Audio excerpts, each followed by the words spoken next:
Oh my God. Oh my God. We have to do everything we can to support Israel, which is controlled by Jews, just like America. And they're doing bioweapons. If we don't stop, we need to stop the Jews and their bioweapons. But also, the only way to do that is by helping Israel become the Jewish ethno-state.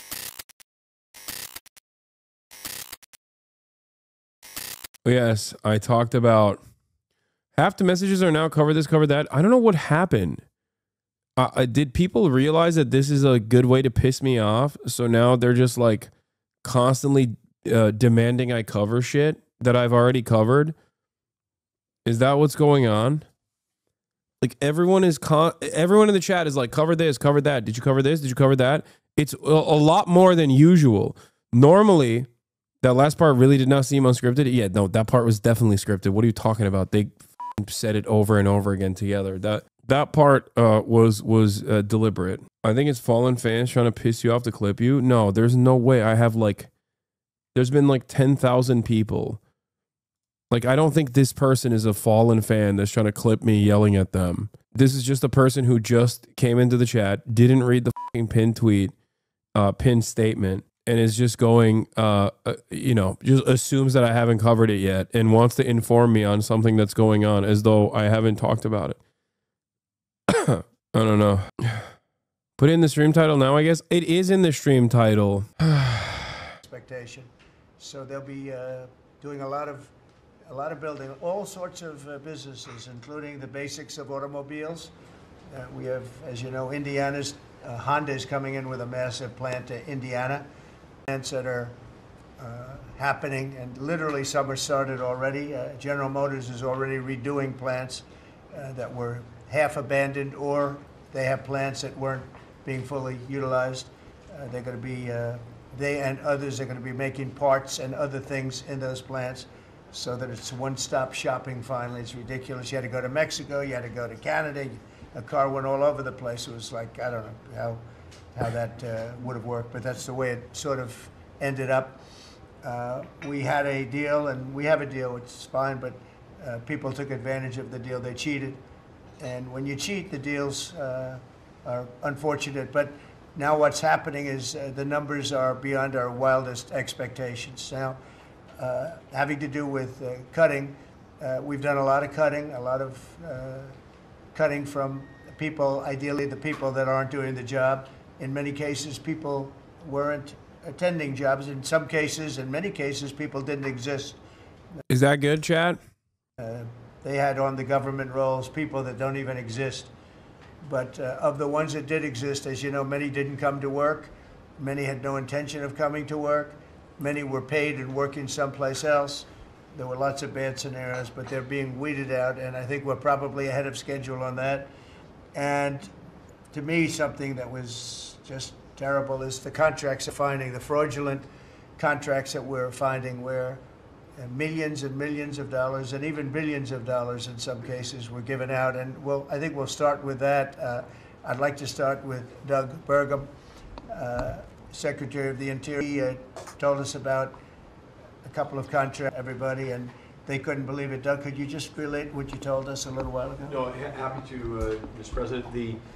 There's a federal consulting group, which was a group inside of Interior, but it was managing contracts from many different agencies that flowed through here. One of those contracts was to do surveys of individuals, $830 million for surveys.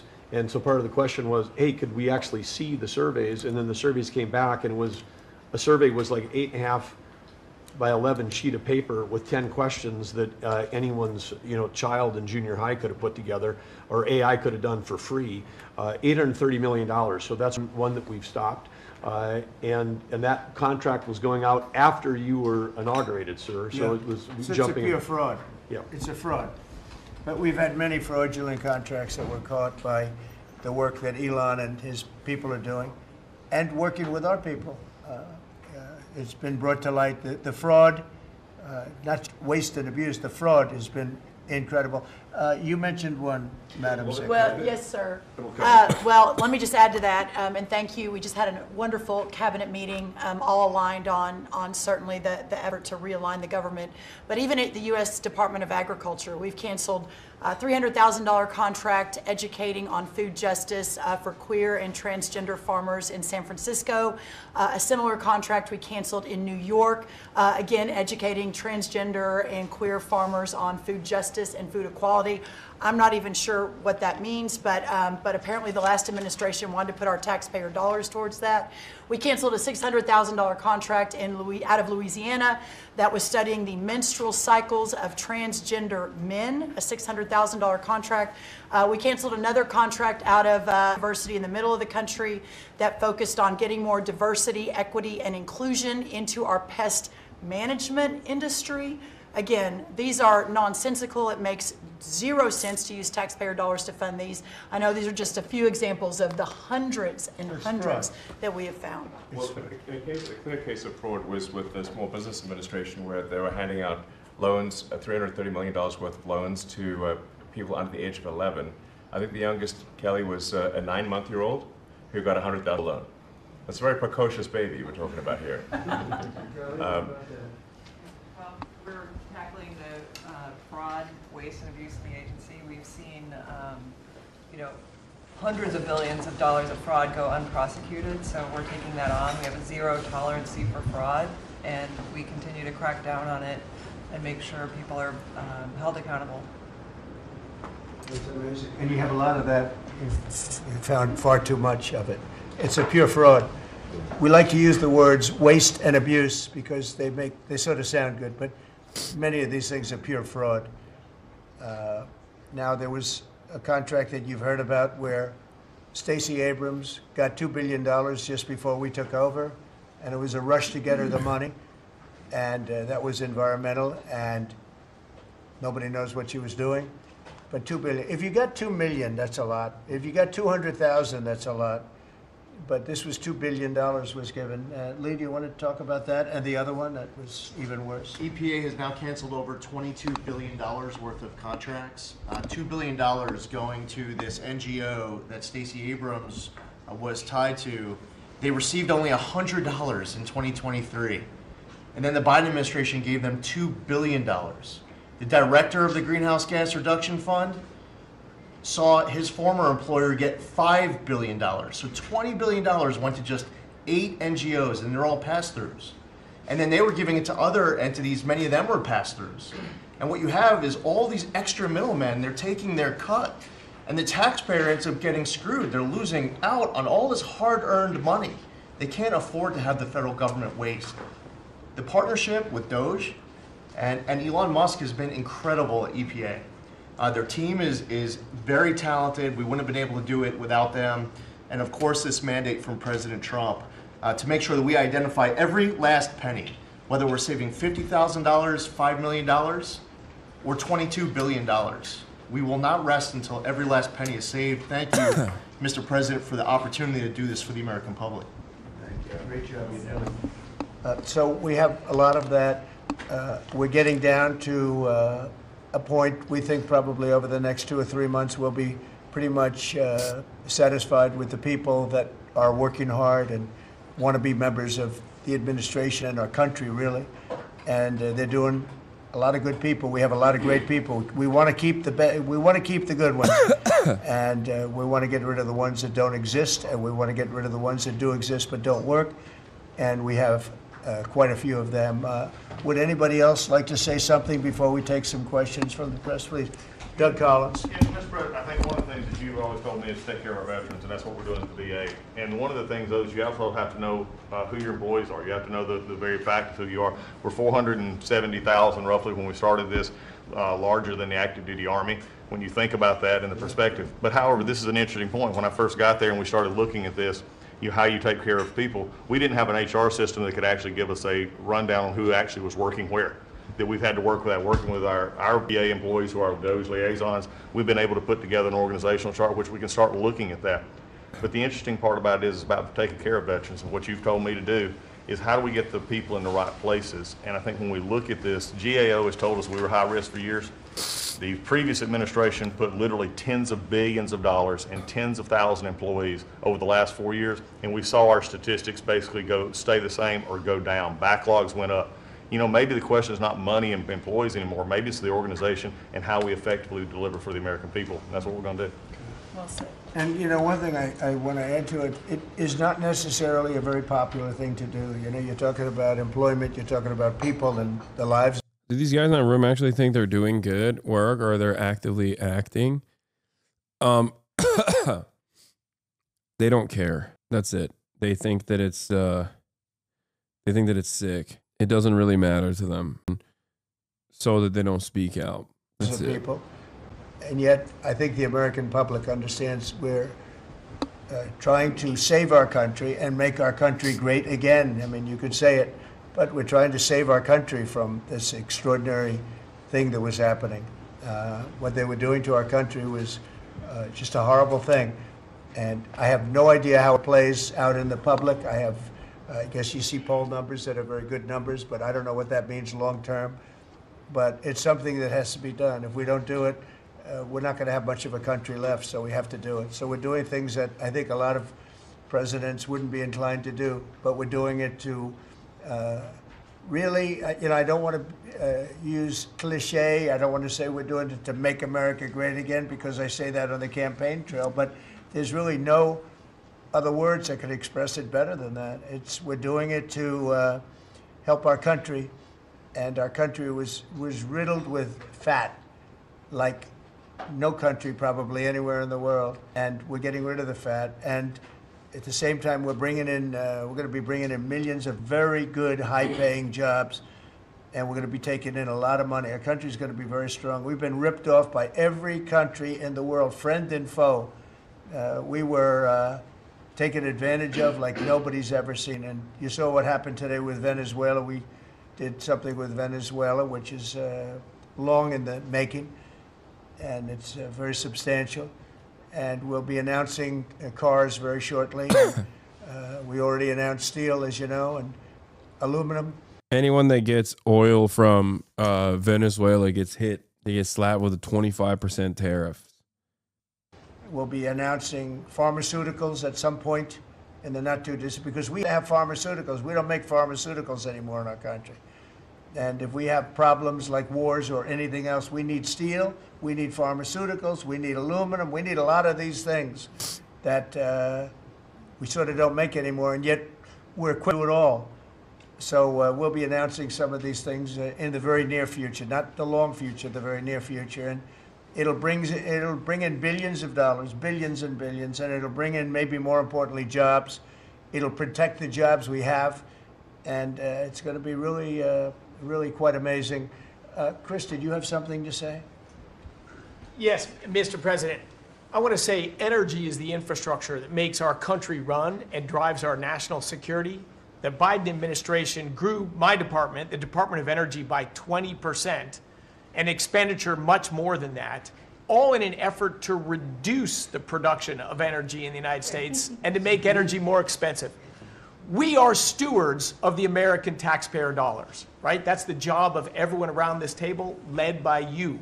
We want to reverse that trajectory and care about every dollar an American taxpayer gives us, and are we using it for the benefit of Americans? Let me tell you one thing: huge growth in expenditures, huge growth in employee count. Puerto Rico, an American territory, had its electricity grid destroyed.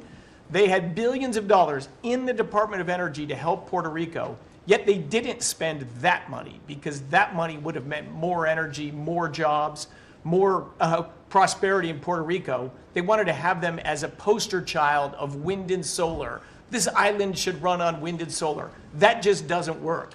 But they cared about politics more than the American people, and they didn't treat the dollars like they were their dollars. Yeah. This table, the team you have assembled, we're treating the American dollars like they're our dollars. Thank you. You're doing a great job on energy, by the way. We have things happening with energy that will knock your socks off. A really amazing job. Howard, do you want to say a couple of words? Well, what is so exciting is April 2nd is just around the corner, and that's American Liberation Day. That's the day. Oh my God.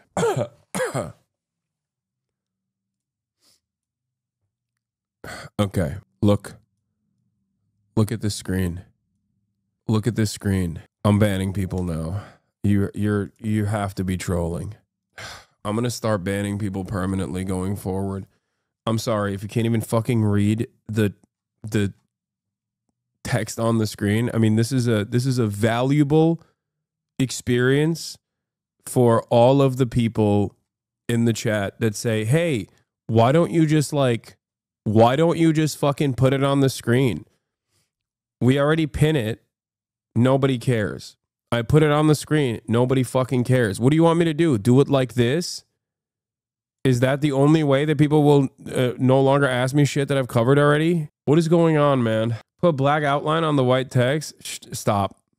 Take an hour off. When the rest of the world starts to treat America with respect, and your leadership understanding how the rest of the world treats us, and what balance and what fair trade finally is going to be, is going to take care of America. It's going to launch the External Revenue Service to start to build the power and prestige of America back. And I'm honored to be helping you on that course. It's an interesting term, right? The External Revenue Service. We're going to take in a lot of money from the outside, and that's going to keep our... Oh my God.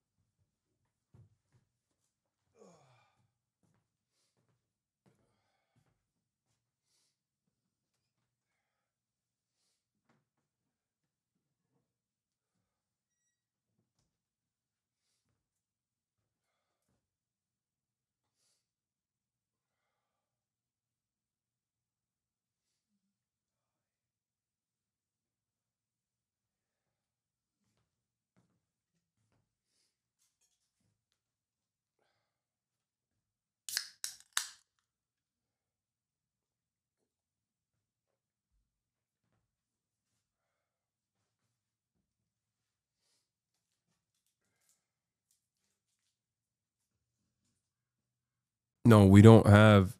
I don't think we.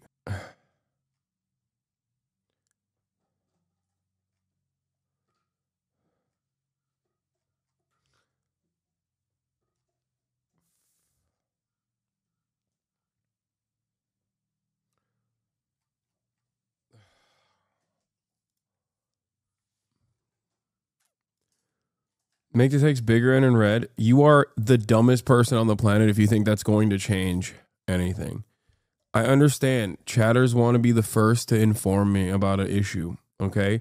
I don't know what happened today, but this is the first time where I've been like, this is the first time where I've genuinely been like, I don't know what's going on. Where since I started the broadcast, everyone has been literally blasting the same 3 stories over and over again while I'm in the process of covering it, or just as I stop covering it and move on to the next story. I don't know. I don't know what's going on. I think maybe because I'm sick, I can't deal with it. Maybe because I normally don't. Like, I'm trying to be patient, and it's fine because I understand where it comes from. There's a lot of people that are coming in with good intention, you know? People want to be the first to let me know about a story. Why this shit triggers you so much? Just ignore it. Dude, are you kidding me? Have you not been paying attention? Our tax is low, and I think getting a lot lower. It's going to be a lot of money, and that will, the external will take care of the internal to a large extent. So I think it's going to be a beautiful transformation.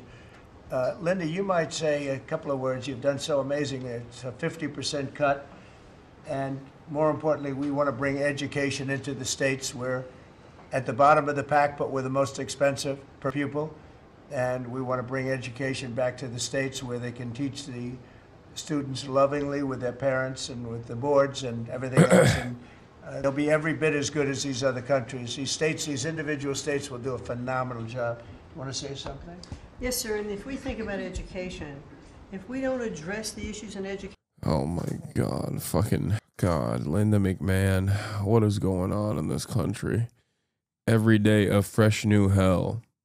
Now and start getting our scores up, What about our next generation, generation after that? Where are our engineers, our doctors, our lawyers, our scientists, our AI and technical experts going to come from? We will go farther and farther down, and with everything else we're doing within our country, building manufacturing, bringing all of that back, if we don't educate in the best way we can, we will be lost, and those generations will be lost. It is, I think, the cornerstone of our culture and what we need to focus on. And so by having education at the best place where it can be, which is at the states, the local levels, with governors, with best practices and tools, which I hope the Department of Education can help supply for them, we'll do it. And Linda, as you know, the SBA has taken over her student loans, which is a lot of loans. It's a big job. And Kelly, we appreciate that. You're going to do fantastically well. And Bobby is going to be taking over their various medical aspects and health aspects of the educational process. So, and he's going to do a fantastic job of it. So thank you very much. Thank you, Mr. President. I just say that. Oh, here we go. Can't wait to hear from this guy. He called October 7 a Holocaust earlier today. It's so funny because RFK Jr. is deeply anti-Semitic, but also deeply pro-Israel. He is one of the funniest cabinet members in that regard, where he is straight up in like, Ashkenazi Jews actually created COVID alongside the Chinese as a bioweapon. And then lo and behold, he's the fucking department. He's the head of the HHS. And while he was running for president, he was like, we have to do everything we can to keep supporting Israel. Oh my God. Oh my God. We have to do everything we can to support Israel, which is controlled by Jews, just like America. And they're doing bioweapons. If we don't stop, we need to stop the Jews and their bioweapons. But also, the only way to do that is by helping Israel become the Jewish ethno-state it must be. I'm very grateful to you and very grateful for the partnership with Doge, with Elon. We've identified extraordinary waste in my department and HHS. The expenditures, the budget of HHS during the Biden administration went up by 38%. The employees went up by 17%, and healthcare went down. We have 40 comms departments. We have 40 procurement departments. We have 40 IT departments, and we have 40 procurement, HR, none of them talking to each other. We are, with Elon's help, eliminating the redundancies. We are streamlining our department. We're going to go back to providing gold standard science. We're going to get the money to the scientists and to the patients rather than to the administrators and to the bureaucrats. And we're going to restore gold standard science, and we're going to make America healthy again. Thank you very much. That's great. If you might, Madam Secretary, say a little bit about what's happening and how well we've done at the border. Sir, this last week I was in Arizona, California, Alaska, and Florida, and CBP literally has almost 100% operational control of the border, which means that our country is secure and that we know who's coming into this country and that they love our country and they want to help keep it great into the future. We are, in the month of March, the last couple of weeks, increased our deportations by 50%, so we're now not even just getting the worst of the worst out. We're making sure it's consequences for being here and committing crimes in our communities. And the numbers are continuing to escalate and to go up. Sir, this week I'm headed down to El Salvador. I'll be in the prison where we sent TDA members. I'll be meeting with the president and also Colombia and Mexico and talking about building these relationships so that we can continue to get people out of this country that don't belong here and take them home. And also, you had talked to me about sending the message worldwide about the fact that people shouldn't be coming to this country and they shouldn't be coming here illegally. So we are in several other countries around the world with a message right now that's saying, if you are thinking about coming to America illegally and coming here, don't do it. You are not welcome. We have a legal process to becoming a United States citizen, and there are consequences if you come here illegally, and America has changed because we're putting Americans first. So We've also, the Coast Guard has done phenomenal work. I don't know if you all have reported on it, but we have broken historic records in the amount of drug interdictions that they have brought in. We've repositioned the fleet to go after the fentanyl. It's so sick because as long as they just keep saying things, as long as they keep saying shit, doesn't matter if it's true or not, and it's not true. People just go, yeah, based. It's like has America spiritually, physically, literally, figuratively gotten better since the Trump administration? Look around. Do you feel like America's gotten better? Or is there an air of not only discontent, but unease that already existed in the Biden admin, but has gotten worse? Is there just a vibe change that is happening, a vibe erosion that is happening on top of everything else? We got the fattest Gestapo agents door knocking and deporting people randomly, like that Venezuelan gay barber, to fucking El Salvador, claiming that he is a Tren de Agua. Soccer coaches, just random people with no due process in direct violation of the courts. It's like the Trump administration took the worst aspects of the Biden administration and said, yeah, we're going to do that tenfold. Guess what? It's going to be awesome. And you're going to love it. Like virtually all of the awful things that were taking place under the Biden administration. And also on top of that, like no need to address the cost of living crisis or anything like that, is basically continuing and getting significantly worse. Like all of the apprehension, all of the suppression of political dissent, it escalated dramatically now under the Trump administration. And there is no entertaining the notion of this cost of living crisis that many Americans were understandably disturbed by. Does it feel better? This is a serious question I have for the Republicans that come in here to be like, Hassan, you're a fucking terrorist. I can't wait for someone to put a bullet in the back of your head. Fuck you, Hamas Abi. Do you feel like shit's improving? Like when some random gay Venezuelan barber is deported to El Salvador, did that actually put more money in your pocket? Did you feel like rent is better, is cheaper now? Is there even a feeling that things are heading in the right direction for you? Or does it make you feel like these were your demands from the administration and they're doing it, they're following through on those demands, so it must be for some reason, you know? At least they're doing something, right? The previous administration wasn't doing anything. At least now they're deporting people like that. Is that what it is? Like, is that ask your MAGA relatives, the back and forth on the tariffs, the senseless deportation initiatives being implemented. Does that make them feel like the prices of goods are actually coming down any moment now? My uncle want to have slaves? Okay, well, maybe your uncle might not. My dad feel better at least. My uncle want to have slaves? Okay, that maybe your uncle is not the best person to ask because I think he might be a psychopath. Yeah, I don't have a puppet sitting in the Oval. That's progress for me. Dude, Biden was a puppet for sure.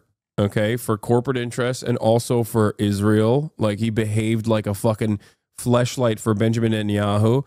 Not to say that like the role reversal is that America still holds all the cards on Israel, but he behaved like one. But if Biden was behaving like a puppet that was doing everything at the behest of Israel, what the fuck is Trump? Like actually, what is Trump? Biden's the Tenga. Donald Trump is the Suckmaster 5000. If Biden is a Tenga toy, like a disposable Tenga toy on its last leg, okay, and it's like, BB, please put it in one last time before I die, please. Donald Trump is the Suckmaster 5000 that is like willing, okay? Every time it gives Benjamin Netanyahu a new suck, it's like it's like it's sucking for the first time ever. Like, what do you mean? What do you mean? Yeah. Finally, we got a real independent in the office, which is doing the exact same thing that Obama did by bombing Yemen, the exact same thing that Trump did in his first term by bombing Yemen, the exact same thing that Joe Brandon did by bombing Yemen. I asked a very direct question. 49 transgender athletes are barred from competing in the NCAA. 49 total. Okay. Did that lower your rent? Did that make your bosses increase your salary? Did that make the cost of goods more affordable in any way, shape, or form? 49 college athletes are barred from participating in NCAA competitions at the collegiate level. What did that do for you? The answer is nothing. And I think it's better for people to recognize that the answer is nothing and exhibit buyer's remorse. This is not a liberal community that'll go, ha ha, I told you so, dumb fuck. As long as you recognize that, it was wrong and you do everything in your power to stop this cruelty that is simply a mechanism for distraction because they don't want to do anything that will help you. They don't want to do anything that will improve your lives. All this DEI shit, all this woke shit, it's nonsense. It's complete and utter nonsense. It's just a distraction. Oh, we're killing DEI. Hell yeah. So much winning. Oh my God. So much fucking winning. My father-in-law thinks everything's getting better. He's the biggest hog ever. He loves every minute of it. All he talks about is woke. Ask him what he has won that does not pertain to some arbitrary marker he has set about wokeness and how you have defeated wokeness. The Trump administration and the Republican Party as a whole are so good at creating fake villains and fake concepts to destroy when those concepts in and of itself have never actually harmed anyone. They're so good at turning that fake bullshit into the most significant battle to fight, okay? It always reminds me of the elephant spray meme, right? I have a can of elephant spray in my apartment. My friend visits my apartment and says, why do you have a can of elephant spray in here? I say to him, well, there's no elephants around. Guess what? The spray is for good reason. Well, there was never a problem to begin with. The fuck do you mean? I guess it works. It works for a lot of people. Yeah, your Vegas Uber driver who got fired because of corporate greed but still blamed Biden and hated woke because of podcasts. I know. Meanwhile, it's like the current vibes overall is more akin to not just having an elephant spray and then defending having the elephant spray, but also simultaneously, you got tens of thousands, if not millions of people going, I will give you $1 million for that elephant spray. Give me the elephant spray. I want it so bad. I've never wanted the elephant spray more. Maybe I can sell it to the next guy for an even higher price. So we're in a circumstance that's even fucking dumber than the elephant spray theory that I brought forward. It's like, people are like, oh, I want it. I need that elephant fucking spray, dude. It's just no elephants there. No elephants here either, but I still need it. Maybe I can sell it to someone who will also want it later down the line. Crisis and to go after the southern border and securing it, and they've done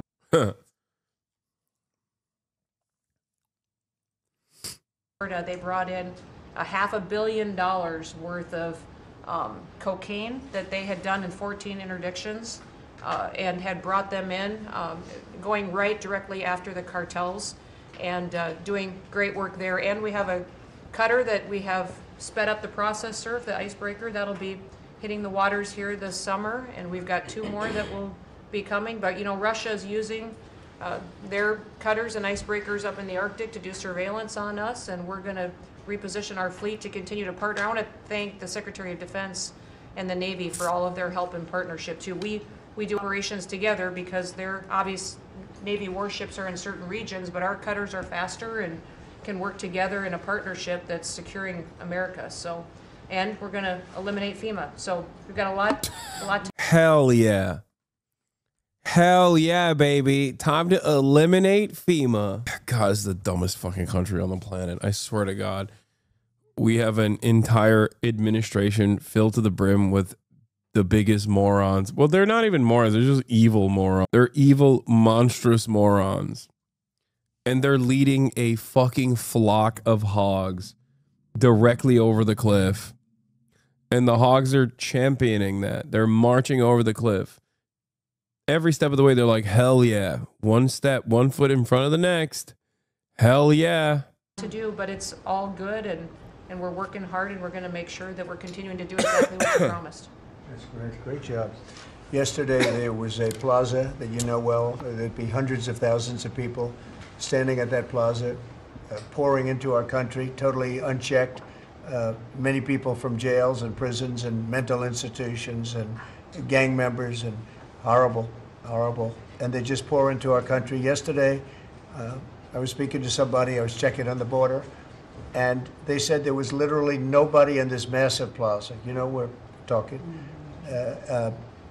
a plaza that would hold hundreds of thousands of people. There was literally nobody there. There was one person sweeping it, but there were no people. It's been amazing. It's been an amazing transformation quickly. And we're getting the bad ones out first, and we're taking them out. And there's some really bad ones, murderers of more than one people. At least 50% murdered more than one person. This is the people that we're letting in through their open border policy. It was terrible. But I want to just congratulate you and Tom Holman on the job you've done. You've been, Boston this weekend, hundreds of dangerous criminals were removed, 4 killers taken out of the country just by what they did in Boston. It's funny that Hassan said AOC was outflanking Bernie on Gaza when she said being pro-Palestine isn't electorally advantageous. When did she say that? Dude, stop spamming. Answer my question. When did she say that? AOC did objectively outflank Bernie on Gaza. She called it a fucking genocide way before Bernie ever did. Like, that's what I meant when I said AOC was outflanking Bernie on Gaza. And also, if she said being pro-Palestine isn't electorally advantageous, she's the most wrong anyone has ever been. But that would be shocking. It'd be shocking to hear such a objective falsehood. I don't even know if Bernie's ever called it a genocide, as a matter of fact. Che Bad, 25. She was killed for it on social media. Yeah, I don't think she said that. But if you can find it, I will look into it. First new Contra video in a year, bro, is 2 hours and 40 minutes long on conspiracies. Theories are so successful. 2 hours and 40 minutes long. That's wild. Did you see Bernie got clipped out of context yesterday? Yeah, I did. I did see that. I covered the full video and I didn't like it. I didn't like I saw the 13 seconds, but I actually covered the full response that he gave. And I still didn't like his response in general. I think it's like, once again, conceding to the framing of the right on the matter. He does, it is missing context. And the context is that he mentions that, you know, immigration is not like a burden or a problem. And the real solution is to ease restrictions and do better processing and stuff like that. But that's like the classic liberal position, and it's a bad position to hold.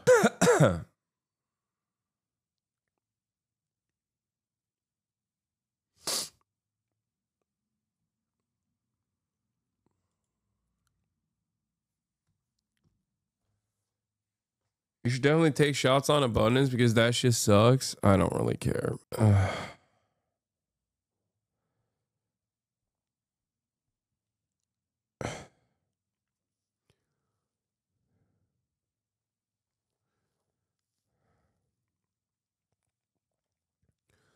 I also don't care about leftists shitting on Bernie. I don't. It's fine.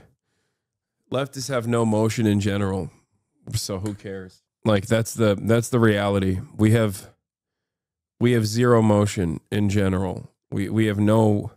We're just all yelling into the fucking wind. Okay, and all of our statements combined do not amount to a singular fucking fart in the grand scheme of things. So it genuinely doesn't matter. Just do your advocacy. Leftists have been yelling at me in perpetuity from the jump. From when I had 35 viewers all the way to 35,000 viewers. Who fucking cares? Those who understand what I'm doing will understand and will join in on the fight. Those who refuse to oftentimes will turn around and will become mega communists and the like. The Jimmy Dores of the world. What is this? This is one of the biggest weather YouTubers that doesn't speak about politics ever. Oh yeah, he's talking about the NWS. Yeah.